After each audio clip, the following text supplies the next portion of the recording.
बिस्मिल्लाहिर्रहमानिर्रहीम। अस्सलाम वालेकुम। Welcome to my channel Rifat kitchen. आज मैं आपके लिए रंग वाली सेवइयों की खीर की रेसिपी लेके आई हूँ। इतनी मज़ेदार बनती है, अगर आपके घर कोई मेहमान आ रहा है और आपको मीठे में कोई ऑप्शन समझ नहीं आ रही, तो आप ये रेसिपी लाज़मी ट्राई कर सकते हैं। बहुत ही मज़ेदार बनती है और बहुत ही कम टाइम में बनती है।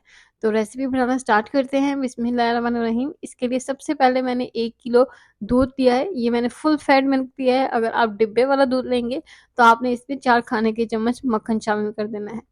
और इसमें हम शामिल करेंगे 3 अदद हरी इलायची। इससे बहुत अच्छी खुशबू आती है और अच्छा सा टेस्ट भी आता है। तो इलायची शामिल करने के बाद आपने इसको गरम कर लेना है। ये मैंने पहले ही गरम किया हुआ है। अगर आप कच्चा दूध लेंगे तो उसको सबसे पहले आपने गरम कर लेना है और फिर आपने इसमें इलायची शामिल करनी है। तो दूध को बॉयल आ चुका है।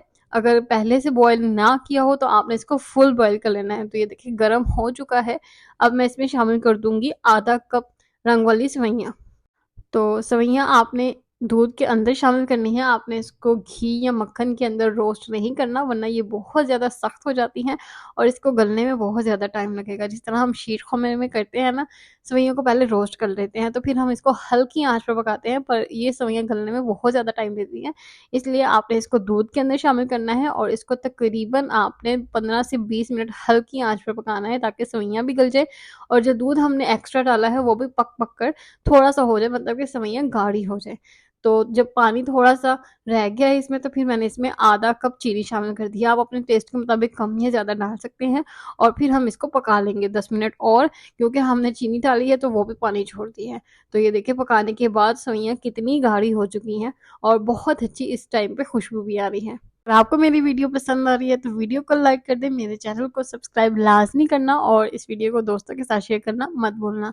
तो इस पॉइंट पे हम चूल्हे को बंद कर देंगे, क्योंकि सेवइयाँ बहुत गाढ़ी हो चुकी हैं और ये ठंडे होने के बाद और ज़्यादा गाढ़ी हो जाती हैं। तो चूल्हा बंद करने के बाद अब मैं इसको सर्व कर लूँगी। अगर आप इसको सर्दियों में बना रहे हैं तो आपने इसको गरम-गरम सर्व करना है और अगर आप इसको गर्मियों में बनाएँगे तो आप इसको ठंडी सर्व करना, बहुत ही मज़ा आएगा। तो मिलते हैं नेक्स्ट वीडियो में किसी और रेसिपी के साथ, तब तक के लिए अल्लाह हाफ़िज़।